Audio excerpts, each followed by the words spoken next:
Assalomu alaykum. Men Muxtor va Nilufar Sharof Rashidov nomidagi Samarqand davlat universiteti Urgut filiali Pedagogika va tillarni o'qitish fakulteti talabasiman. Bugungi mavzuyimiz shaxs qobiliyati, iqtidorining pedagogik, psixologik, tarkibiy tuzilmasi va o'ziga xos jihatlaridir. Bugungi mavzuyimiz bo'yicha 3 ta rejamiz mavjud. Birinchisi shaxs tushunchasiga ta'rif, shaxs qobiliyati va iqtidori, shaxs qobiliyatining pedagogik, psixologik, tarkibiy tuzilmasidir. Eng avvalo shaxs tushunchasiga ta'rif beradigan bo'lsak, shaxs tushunchasi insonga taalluqli bo'lib, psixologik jihatdan taraqqiy etgan shaxsiy xususiyatlari va xatti-harakatlari bilan boshqalardan ajralib turuvchi, muayyan xulq-atvor va dunyoqarashga ega bo'lgan jamiyat a'zosiga shaxs deyiladi.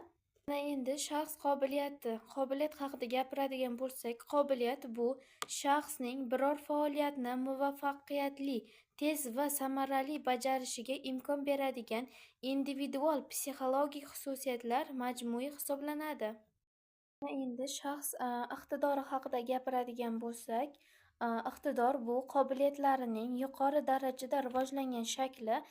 Iqtidor shaxsning ma'lum sohada yuqori yutuqlar ko'rsatish salohiyati bo'lib, tug'ma va orttirilgan omillar birligida shakllanadi. Ana endi pedagogik psixologiyada o'qituvchi qobiliyatining cheklangan turlari yo'q. Pedagogik qobiliyat turlari fanning jamiyatning rivojlanishiga qarab ko'payib va o'zgarib turishi mumkin.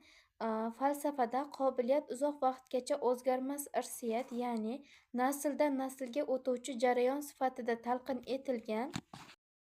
Olimlarning uzoq yillar olib borgan ilmiy tadqiqotlari va kuzatishlari natijasida pedagogik qobiliyatning quyidagi asosiy sifatlari ajratib ko'rsatilgan.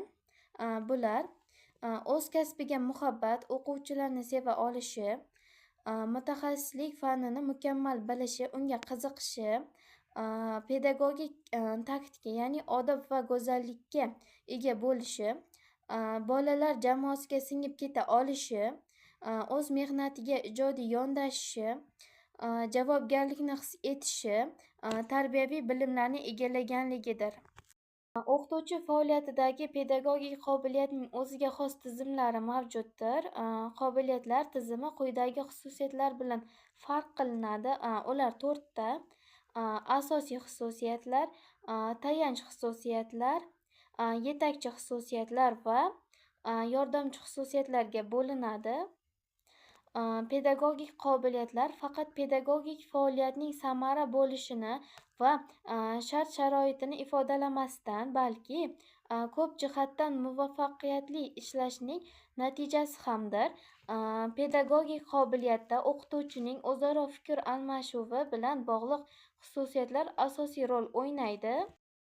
Ana endi quyida pedagogik qobiliyatning asosiy xususiyatlari o'qituvchining yuksak pedagogik, psixologik bilimlari natijasida doimiy shakllanib boradi.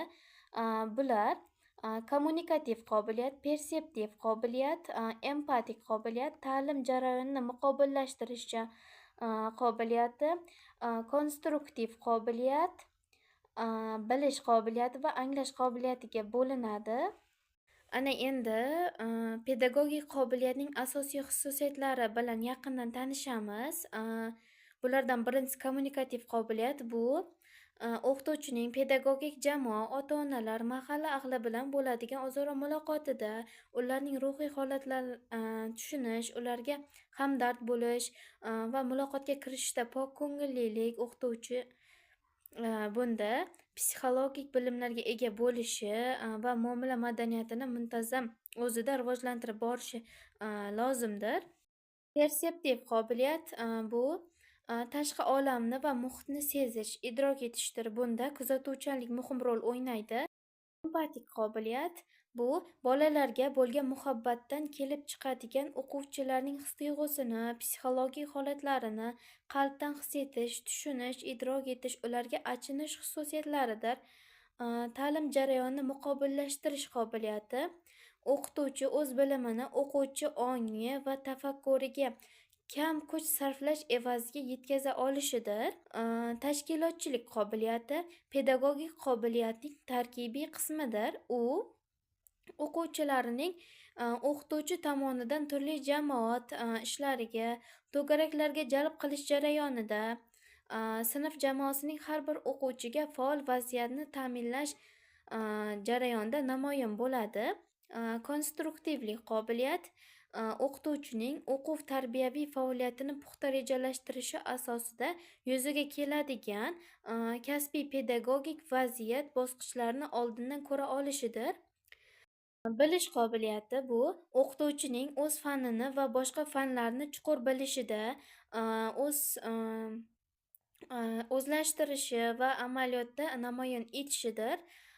Anglash, ya'ni tushunish qobiliyati bu o'qituvchining ziyrakligi, uddaburonligi, voqea va hodisalarni chuqur idrok etib, ularga adolatli munosabatda bo'lishidir. Bugungi mavzuyimiz qisqacha shulardan iborat edi. E'tiboringiz uchun rahmat.